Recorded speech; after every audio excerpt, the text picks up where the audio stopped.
Amém, irmãos? Espero que todos estejam bem, em paz. Vamos estar orando pela palavra. Senhor, obrigado por mais um dia na tua casa. Obrigado porque podemos aprender de ti. Pedimos que o Senhor venha com a tua graça, nos dando sabedoria e entendimento na tua palavra, Pai. Em nome de Jesus. Amém. Amém, irmãos? Veja, chegamos no capítulo 5 do livro de Esther. E quanto mais nós caminhamos no livro, mais a história vai ficando emocionante. Aí nós entendemos porque filmes, novelas, várias coisas feitas em cima do livro de Esther. Por quê? Porque Esther é um livro especial, Esther é um livro emocionante. Esther é um livro onde nós vemos a mão invisível de Deus agindo. No livro de Esther nós vemos pessoas como eu e você sendo usadas pela mão invisível de Deus para cumprir a vontade dele. Relembrando os irmãos, qual é a situação aqui? Veja, Esther se tornou rainha, foi levantado uma espécie de primeiro-ministro chamado Amã. Me feche essa janela, por favor, não forço muito minha voz. Esse Amã era de um povo inimigo de Israel, os amalequitas, e ele consegue, da parte do rei, fazer um decreto marcando dia, hora e mês para o extermínio do povo judeu dentro do Império Persa. Um decreto de morte. A notícia chega até Esther através de Mardoqueu, o seu padrasto e primo. Esther, a princípio, fala da impossibilidade, fala, olha, eu não posso comparecer diante do rei.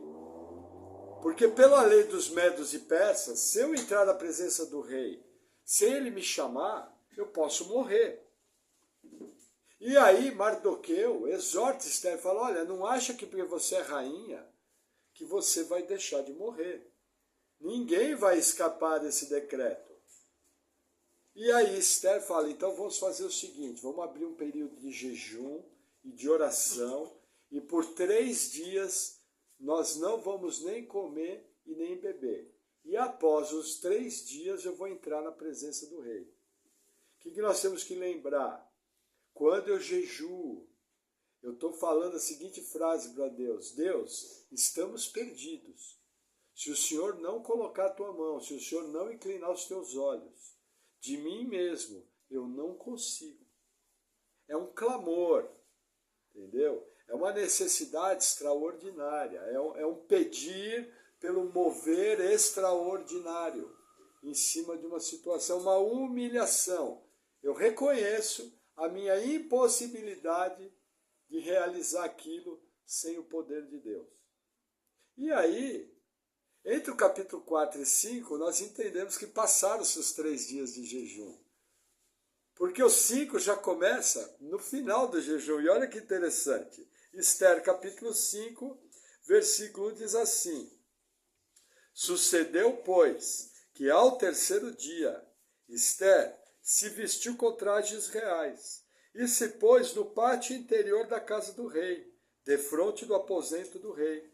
E o rei estava sentado sobre o seu trono real, na casa real, defronte da porta do aposento.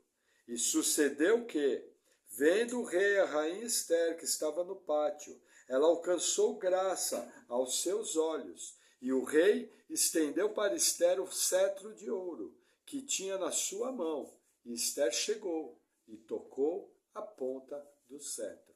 Até aqui. Veja que interessante, irmãos, vamos entender a cena. Esther tirou a roupa de jejum e começou a se vestir nas suas vestes reais. Vamos tentar imaginar a situação. Veja, ela sabia que os próximos momentos da sua vida, ela poderia ou encontrar graça da parte do rei e de Deus, ou simplesmente morrer. Nós não podemos esquecer que a rainha Vasti foi banida. E a rainha Vasti foi tirada como um exemplo. Muito bem, Esther poderia ser interpretada como uma atitude rebelde, de afronta à autoridade do rei. Então eu fiquei imaginando, estava pensando, veja, imagina ela se vestindo. roupa real, entendeu? Se embelezando toda, porque uma rainha não iria comparecer de qualquer maneira diante do seu rei. E aí, nesse capítulo aqui, nós vamos ver comportamentos muito marcantes em Esther. Existem situações aqui que nos dão características que mostram que Esther era realmente uma mulher de Deus, especial, com muita sabedoria e discernimento. Veja, primeira atitude. A Bíblia nos conta que Esther não entrou diretamente diante de Assuero. Esther entrou no pátio. Nesse pátio estava o rei, o seu trono. Mas ela não se aproximou de maneira indevida. Ao contrário disso, ela ficou provavelmente caminhando de longe, mostrando a sua presença. O que a gente percebe aqui? Nós percebemos uma atitude prudente, de não chegar de maneira precipitada. Todo mundo sabia que o rei não havia convocado a rainha, porque quando a rainha era convocada, existia todo um aparato que trazia ela. Lembra no capítulo 1 de Esther, que foi mandado que os eunucos trouxessem a rainha Vasti? Só que Esther, de uma maneira sábia, entra de maneira discreta, não entra que nem uma louca, não entra que nem uma mulher espalhafatosa. Ela entra discretamente, anda no pátio, até que o rei, ao ver a sua rainha, ele estende o cetro. O que é o cetro? É um bastão de aproximadamente 50 centímetros de ouro, que representava a autoridade, a masculinidade do rei. Aí o rei, através da graça derramada por Deus, quando a Bíblia fala que Esther encontrou graça com o rei, na verdade nós sabemos que essa graça só veio pela mão de Deus. Para Esther ter graça da parte do rei, Deus tem que ter movido o coração do rei. E a Bíblia nos ensina que o coração do rei está nas mãos de Deus. E ele o dirige para onde o quer. E nós vemos aqui efetivamente o coração do rei sendo dirigido. Aí Esther se aproxima e de maneira respeitosa ela toca na ponta do cetro. Havia todo um ritual, havia todo um protocolo. E Esther, de maneira sábia, vai cumprindo cada degrau do protocolo. Chega de maneira tranquila, vestida como rainha, toda enfeitada, dentro do bom senso, sem invadir o espaço do rei, sem ter uma atitude agressiva em relação ao rei, sem ter uma atitude competitiva em relação ao rei, ao contrário. Nós percebemos cada passo de Esther, uma estratégia bem desenhada, e nós vamos ver isso durante o capítulo. Por que isso é importante, irmãos? Eu já experimentei isso em períodos de jejum, quando nós cortamos o alimento da nossa carne, o espiritual, que é o nosso homem invisível, se evidencia.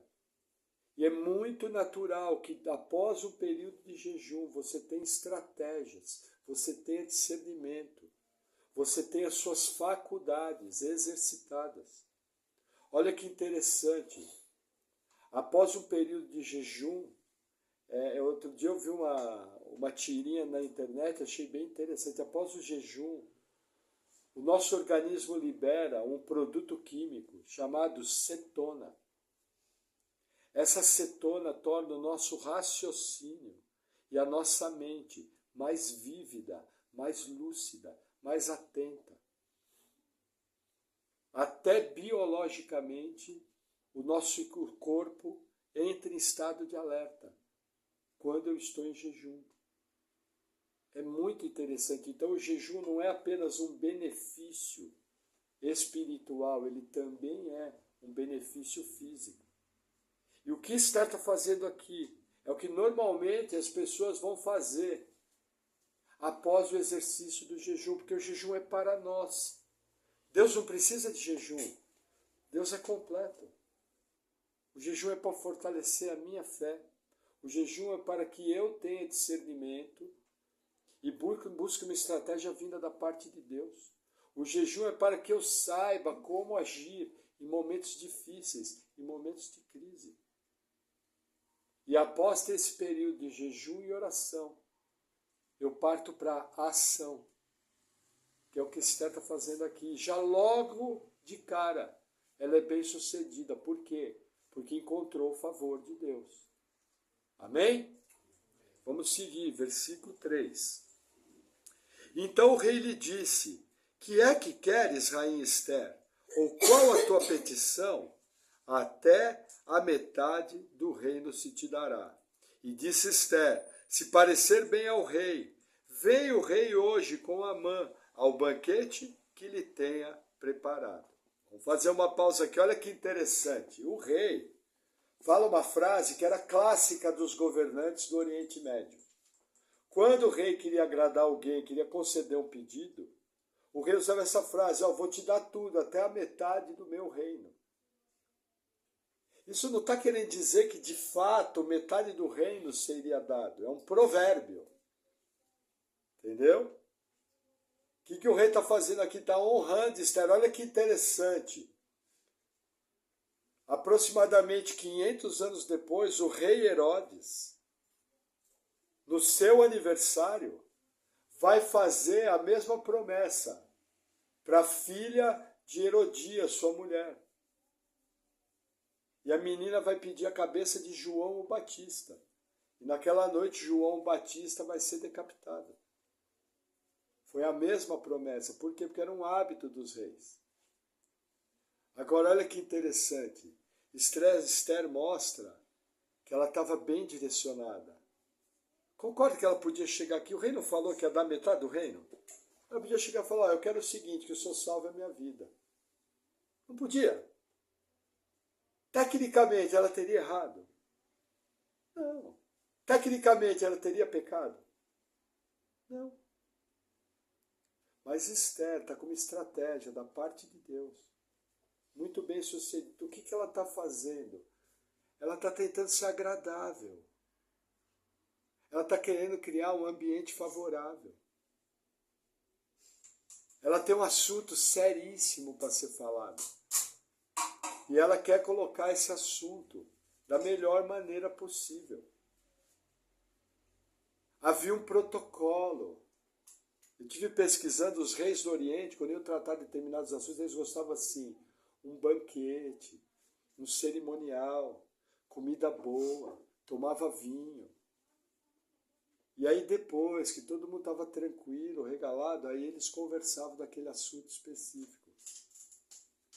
Esther, de maneira prudente, está agindo segundo o protocolo. Tudo certinho, tudo no lugar. Sabe por que ela não se precipitou? Porque ela está confiando em Deus. Quando eu confio que Deus está no controle, a precipitação vai embora. Se você estiver agindo com precipitação, mostra que você não está debaixo do controle do Espírito Santo. Porque um dos frutos do Espírito Santo, parte do fruto do Espírito Santo, para a gente formular melhor, é a temperança, o domínio próprio. Alguém precipitado, que toda hora bota o pé pelas mãos, que estraga tudo com suas atitudes, já logo de cara mostra: não está sendo guiado pelo Espírito Santo, está agindo na sua própria carne. Muitas vezes nós somos derrotados, porque somos precipitados. Amém? Vamos avançar mais um pouquinho, versículo 5. Então disse o rei: fazei apressar a Amã, para que se atenda ao desejo de Esther. Vindo, pois, o rei e Amã ao banquete, que Esther tinha preparado. Disse o rei a Esther no banquete do vinho: qual é a tua petição? E ser-te-á concedida. E qual é o teu desejo? E se fará ainda até a metade do reino. Então respondeu Esther e disse: minha petição e desejo é: se achei graça aos olhos do rei, E se bem parecer ao rei conceder-me a minha petição, e se cumprir o meu desejo, vem o rei com Amã ao banquete que lhe dei de preparar, e amanhã farei conforme a palavra do rei. Até aqui, olha que interessante. Banquete, muito vinho, comida boa, tudo do bom e do melhor, provavelmente músicos, era a corte de um dos maiores governantes daquela época. Festa top. Estava tudo em ordem. O rei novamente repete a mesma frase. E novamente Esther fala. Na verdade, Esther não fala. Ela chega para o rei e fala, olha, o que ela está fazendo aqui? Olha a frase dela. Se parecer bem ao rei. Se é desejo do rei. Se o rei concordar. Sabe o que Esther está fazendo? Esther está pegando toda a situação e colocando debaixo do poder do rei. Aqui tem uma sabedoria enorme. Esther está fazendo, está construindo algo. E esse algo que ela está construindo, ela está pondo toda a autoridade na mão do rei. É uma sabedoria, é um discernimento que as mulheres, e inclusive os homens, em várias situações envolvendo a autoridade, precisam aprender. Se ela errasse aqui uma frase, veja, o rei não sabia que ela era judia. E se ela fala que ela é judia e estão querendo matar o povo dela, concorda que o rei podia se revoltar e falar, você mentiu para mim por 5 anos. 5 anos você foi minha esposa e você escondeu de mim que você era desse povo judeu. Que eu acabei de baixar uma lei para destruir ele. E só agora você veio me falar. Concorda que o rei podia falar isso? Então Esther, de uma maneira sábia, está procurando deixar o rei muito confortável, muito tranquilo. E ela pede mais um banquete. Lembra disso, ela está preparando a arapuca. Porque o Amã está sentado na frente deles. Esther está preparando o alçapão, o laço. E com certeza foi uma direção vinda do Senhor, porque foi bem sucedida. Tem um ensinamento aqui muito bom que nós vamos ver no fim. Mas a narrativa continua. Versículo 9. Então saiu Amã naquele dia alegre e de bom ânimo. Porém, vendo Mardoqueu à porta do rei, e que ele não se levantara nem se movera diante dele, então Amã se encheu de furor contra Mardoqueu. Amã, porém, se refreou e foi para sua casa, e enviou e mandou vir os seus amigos, e Zeres, sua mulher. Olha que interessante. A arapuca estava armada. A Amã sai alegrinho do banquete, feliz da vida. Ele era o único político lá. A maior autoridade do reino, junto com a rainha, convocaram uma pessoa para a festa. Quem? Amã. Ele sai do banquete com a bola toda, achando que ele está por cima da carne seca. Só que assim que ele chega no portão da cidadela de Suzã, todo mundo se prostra. Menos Mordecai, Mardoqueu, no caso aqui do texto. E aí ele fica enfurecido, só que acontece, no dia seguinte ele tem um outro banquete. E ele resolve não mexer com aquilo. Como é que ele vai arrumar uma briga com uma das autoridades ali, sabendo que vai ter um banquete com o rei, entendeu? Amã também não foi bobo. Então ele resolve deixar para lá. Só que assim que ele chega em casa, ele manda chamar os seus amigos. E chama sua esposa. Para quê? A narrativa do texto nos mostra. Versículo 11. E contou-lhes Amã a glória das suas riquezas, a multidão de seus filhos, e tudo em que o rei tinha engrandecido, e como tinha exaltado sobre os príncipes e servos do rei. Disse mais Amã: tampouco a rainha Ester, a ninguém fez vir com o rei ao banquete que tinha preparado, senão a mim. E também para amanhã estou convidado por ela, juntamente com o rei. Até aqui. Olha que interessante, ele está embriagado. Gente, pessoa orgulhosa se embriaga com a própria fama. E quando acontece algo que a pessoa não gosta, ela começa a se engrandecer. E aqui ele começa a falar de tudo que ele fez. Seus muitos filhos, da sua fama, de tudo que aconteceu. Sabe, Amã era uma pessoa extremamente orgulhosa. Amã era uma pessoa extremamente arrogante, extremamente altiva, caprichosa. Olhava só para o próprio umbigo. Irmãos, cuidado com esse tipo de pessoa. Quando você identificar alguém assim, mantenha uma distância segura. Existem pessoas que só se importam com a vida dela. Só o delas é que vale. Só o que elas fazem é importante. E perto delas você é lixo. Tudo delas é melhor. Elas fizeram as melhores coisas. É o tipo de pessoa arrogante, orgulhosa, que só olha para si mesmo. Cuidado com esse tipo de pessoa. Essas pessoas, em geral, são milindradas e ficam insatisfeitas com qualquer coisa. Quer ver o exemplo? Versículo 13. Porém, tudo isso não me satisfaz, enquanto eu vir o judeu Mardoqueu assentado à porta do rei.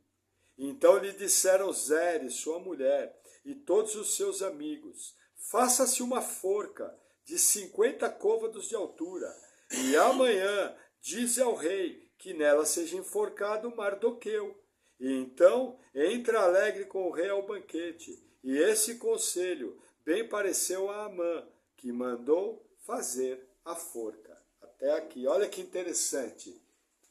Estava tudo bem com ele, mas ele fala a sua insatisfação. Olha, enquanto não matar Mardoqueu, eu não estou tranquilo. E aí entra uma figura na história, Zeres, a esposa de Amã. E ela entra no melhor estilo Jezabel. Por quê? Porque ela propõe a morte de um inocente. Mardoqueu não tinha feito nada. E o tipo de morte que ela propõe é interessante. Ela propõe fazer uma forca de 25 metros de altura. 50 côvados. O côvado é uma medida antiga que dá aproximadamente entre o meu punho e o meu cotovelo. Vai entre 45 centímetros e 50. Os muros da cidadela de Suzã eram menores que 25 metros. O que eles estão querendo fazer? Eles estão querendo mostrar, olha o que acontece com aqueles que se levantam contra o poderoso Amã. Eles não estão querendo simplesmente matar Mardoqueu. Eles estão querendo expor o inimigo à vergonha, mostrar sua força e avisar, olha, quem se meter comigo vai morrer dessa forma. E aí qual que é a proposta? Amanhã, quando você for para o palácio, você já conversa com o rei, pega Mardoqueu, traz aqui e enforca, enforcou, vai comemorar no banquete com o rei e com a rainha. Barba e cabelo, como a gente diz. Essa é a proposta aqui. Um assassinato a sangue frio. Mostrando a crueldade não apenas de Amã, mas de seus amigos e de sua esposa. Irmãos, na Bíblia nós vemos exemplos de amigos. Por exemplo, Roboão, filho do rei Salomão, recebeu conselhos de amigos, amigos ruins, perdeu o reino.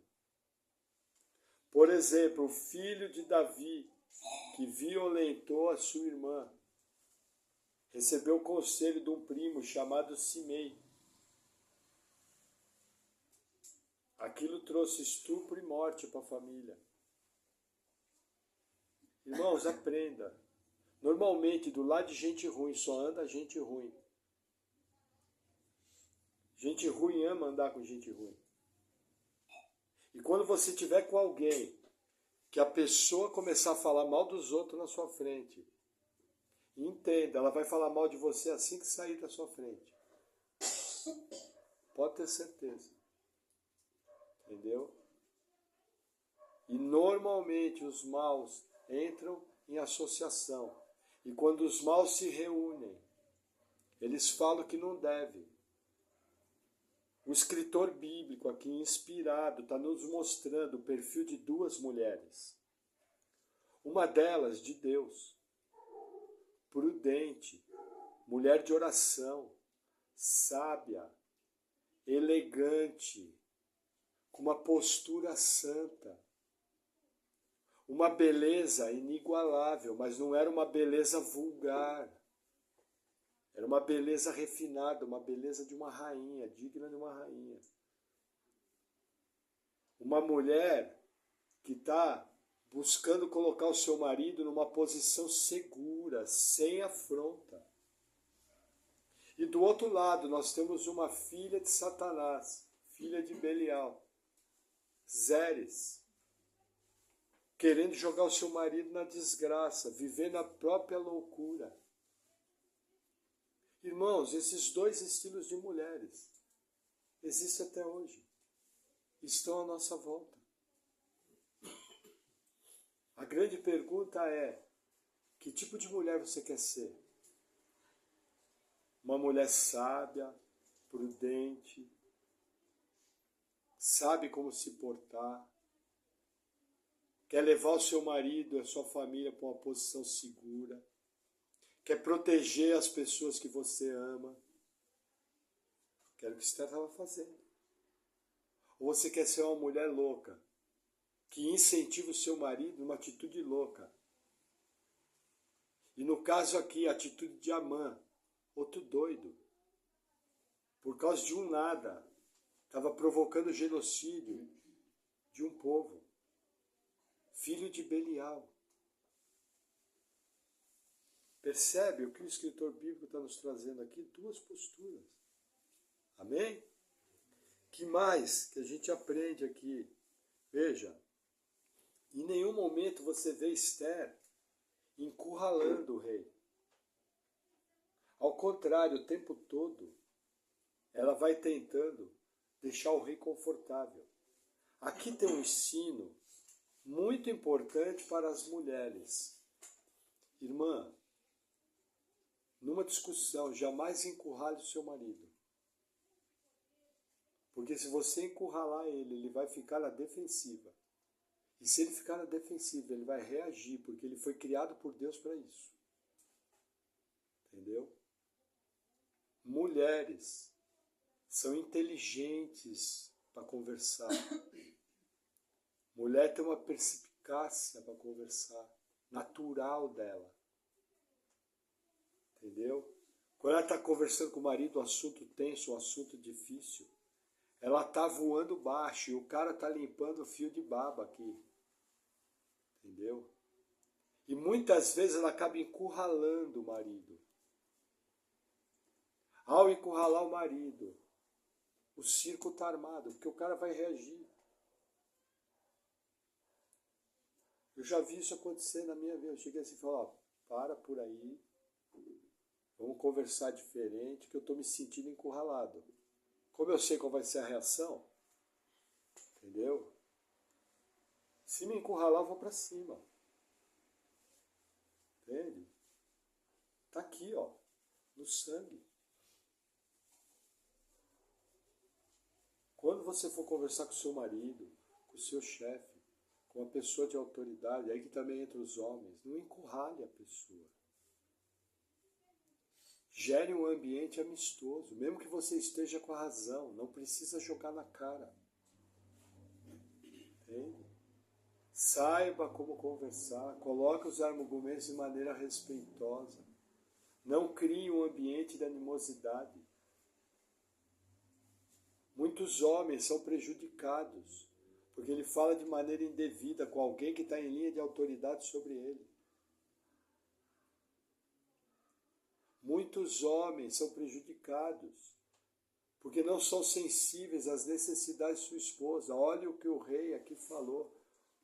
A gente percebe claramente o rei respondendo com atenção, com carinho, com delicadeza, querendo alegrar sua esposa.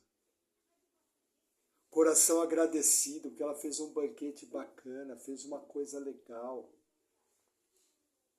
Eu já vi homens acontecer casos que quando o camarada chegou em casa, a esposa estava bem arrumada, fez uma jantinha. E assim, com todo respeito, o estúpido nem um banho tomou. Isso é estupidez. Ou, nós vamos ter visita hoje, seu bronco. Sabe? Chegava, nossa amor, que bonito. Ela vai lá, fiz pra você. Aí o cara, o tico e o teco. Então tá bom, amor, deixa eu tomar um banho, tirar o cansaço. Nós já vamos usufruir essa bênção. Aí fala já no crentez. Sentou na mesa. O que ele vai falar? Nossa, meu chefe hoje me incomodou. Ele vai falar, nossa amor, que bacana, que jóia. E você, como é que foi seu dia? Virou atenção para a mulher. Por que eu estou falando de tudo isso? Gente, a língua é uma centelha que pode incendiar uma floresta. Tiago, irmão de Jesus, na sua epístola fala que a língua é veneno de víboras. Nos ensina que as palavras que são ditas, elas podem trazer muita tristeza, podem trazer emoções ruins, podem gerar situações sem conserto, podem amaldiçoar uma pessoa, maldizendo, que amaldiçoar ali é maldizer, não existe confissão positiva. Já expliquei para os irmãos, o único ser que tem o poder de falar e acontecer é Deus Pai Todo-Poderoso. Agora, as nossas palavras geram algo. Você pode maldizer com a sua boca, que é uma maldição, ou você pode bendizer com a sua boca, que é uma bênção. A essência do capítulo aqui é sabedoria, postura, prudência no falar. É a essência da atitude de Esther.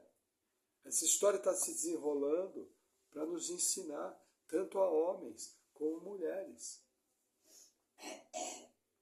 Eu teria várias aplicações para ter aqui, mas eu quero me concentrar para encerrar a palavra no falar, que é uma coisa muito importante. Vamos 3 livros à frente, livro de Provérbios, capítulo 10. Você vai passar por Jó, vai passar por Salmos e vai chegar em Provérbios. Vamos fazer uma pequena viagenzinha e alguns textos de Provérbios. Provérbios, capítulo 10.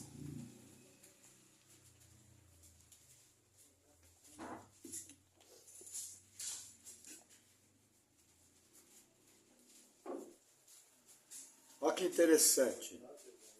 Provérbios 10, versículo 10.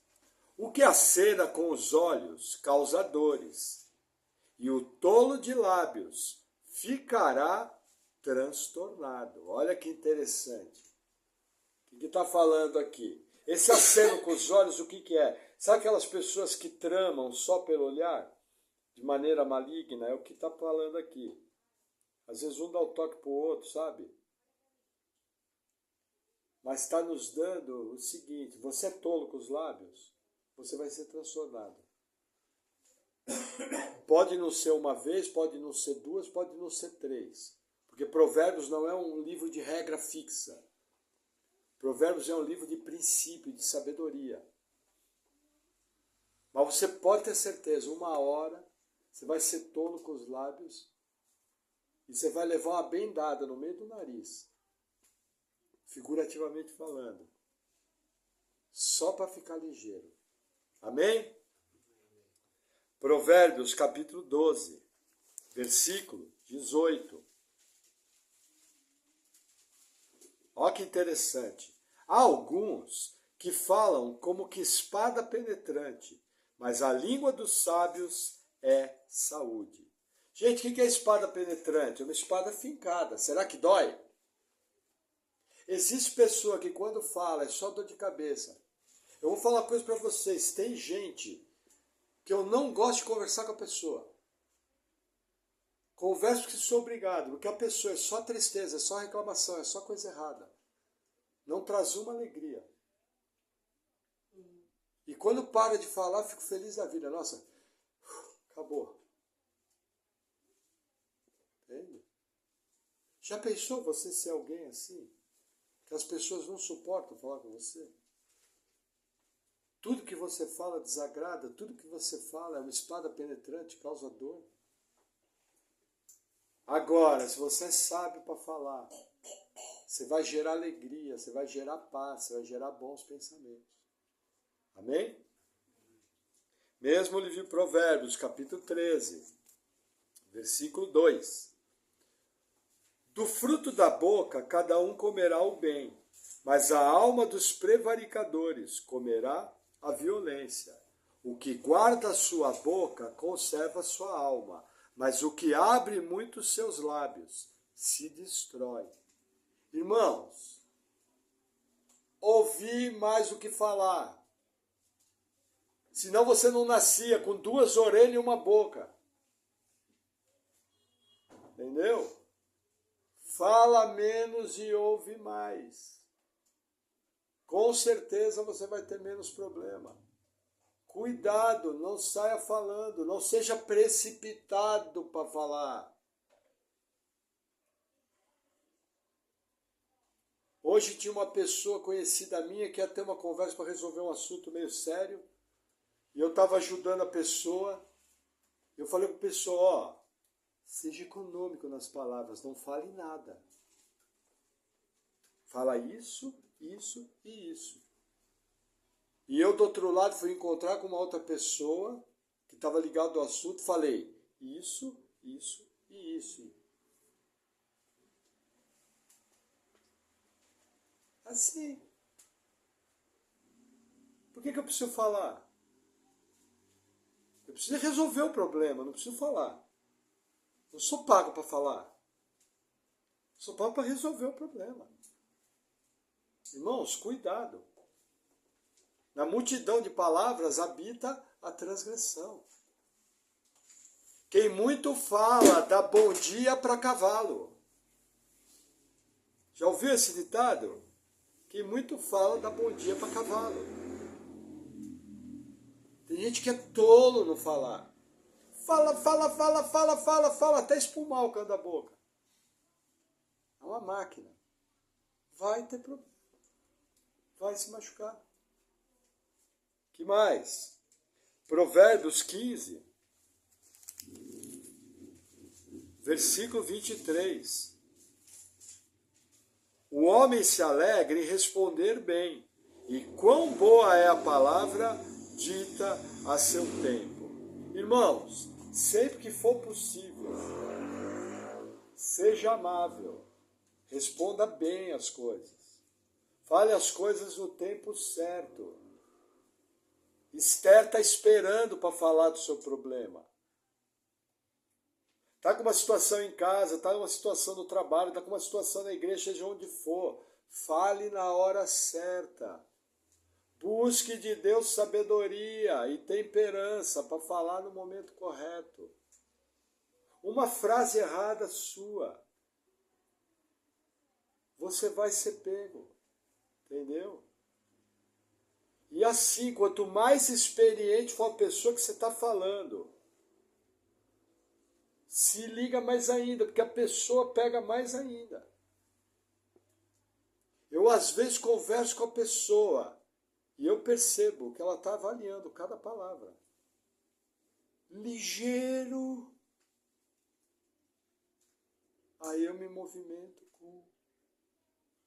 pensando cada palavra. E aqui cabe uma experiência importante.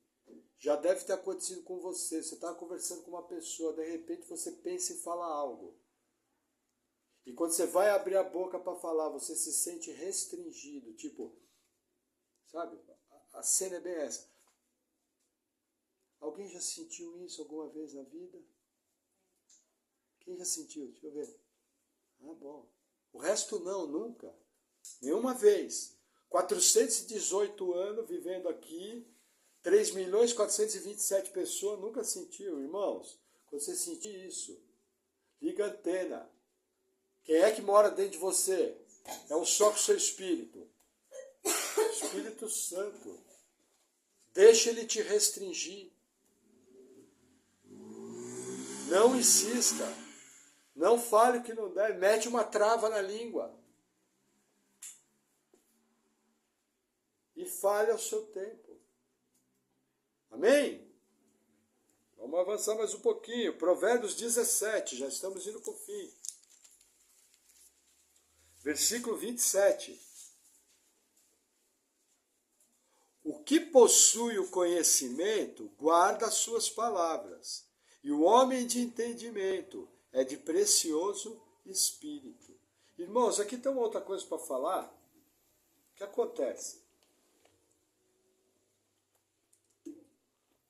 Às vezes você sabe alguma coisa e você quer compartilhar aquilo com todo mundo. Só que as pessoas, elas pensam que você está dando uma de metido. Nem todo mundo está pronto para ouvir o que você quer falar. Nem todo mundo quer ouvir o que você quer falar. Às vezes você quer ajudar e vai ser mal interpretado. Várias vezes na minha vida eu fui falar algo para ajudar. Fui mal recebido. Tanto é, para vocês terem uma ideia, hoje eu já tenho um código com a minha esposa. Eu com ela, ela comigo. Quando a gente percebe que um vai falar algo que não é para falar mais, alguma orientação, alguma coisa, a gente tem uma palavra-chave que vocês não vão ficar sabendo. Coisa de casal, entendeu? Nós temos um sinal, nós temos uma palavra-chave, tipo, fecha a boca. Entendeu? Por quê? Não saia falando tudo para todo mundo, tá errado. O mundo aí fora vai achar que você é arrogante. E outro detalhe, cuidado. Você pode também ir se tornando alguém arrogante. Muitas vezes você quer ajudar. Entendeu? Eu, por exemplo, eu gosto de ver um monte de coisa, aprender um monte de coisa. Gente, as pessoas nem olham na minha cara às vezes. Não dá nem bola porque eu falo. E várias vezes passei por fanático e por idiota. Até que eu aprendi, agora eu procuro não falar, só o último caso, se for caso de morte. Mas já passei muito por idiota. Entendeu? Aí os anos vão passando, lógico, você cometeu erros. Mas muita coisa que você disse se cumpre. Entendeu? Só que as pessoas nem lembram. Então, às vezes, fica quieto. Agora, quando a pessoa quer ouvir, aí fala, se dedica, faz o teu melhor. Até dentro de casa, às vezes a pessoa próxima não quer ouvir, seu cônjuge não está disposto a ouvir. Espera o momento certo. Amém? Mais um textinho. Provérbios 21. Quanta sabedoria em Provérbios. Versículo 23. Os passos do homem são dirigidos pelo Senhor. Como, pois, entenderá o homem o seu caminho? Olha que interessante. Esther teve os seus passos totalmente dirigidos por Deus. Vão acontecer situações em que você vai ter uma maneira de agir que muitas vezes nem você vai entender o porquê. E o Senhor vai te direcionar. Vá por aqui. E as coisas vão dar certo. E depois que der certo, você vai ainda falar, nossa, era a providência de Deus. Bem que eu sabia que era para fazer assim. Ou bem que eu sabia que não era para fazer aquilo.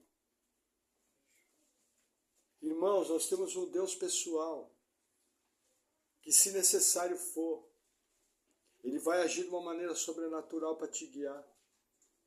É a providência de Deus. Agora, tudo isso tem que ser visto com equilíbrio, com bom senso e prudência.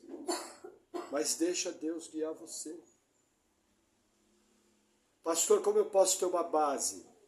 Vou te dar uma passagem de um versículo bíblico para guiar você. Tudo que é bom, tudo que é puro, tudo que serve para edificação, seja isso que ocupe o vosso coração. Segue essa regra. Está de acordo com a palavra de Deus? Está de acordo com a prudência? Vai gerar paz? Vai me proteger? Não precisa aparecer um arcanjo e falar assim. São impressões, são percepções. Algumas vezes desconfiança. Aí quando você vai ver, sabe? Seja sábio.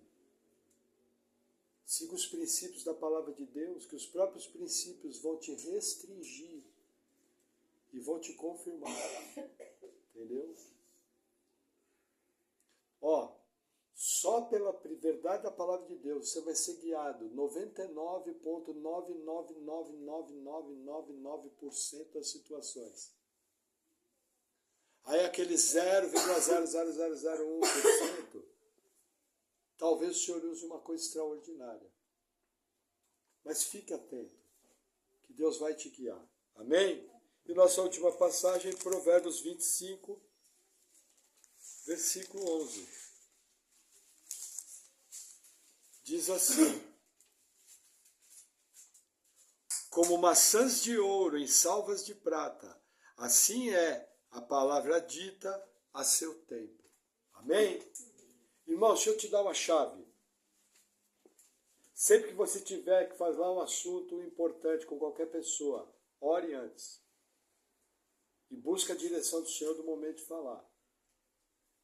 Deixa Deus ser Deus. Prepare, adube a terra com oração e com jejum, que você vai encontrar um bom propósito, você vai saber falar a palavra no tempo certo. Se você falar no momento errado, as portas vão se fechar e nada vai funcionar. A minha oração é que o Senhor nos coloque prudência para falar, discernimento, sabedoria para ouvir, e equilíbrio, para que nós possamos cada vez mais nos portar bem, ser sábios e viver uma vida tranquila que seja edificada pelo poder de Deus. Amém? Vamos orar? Glória a Deus.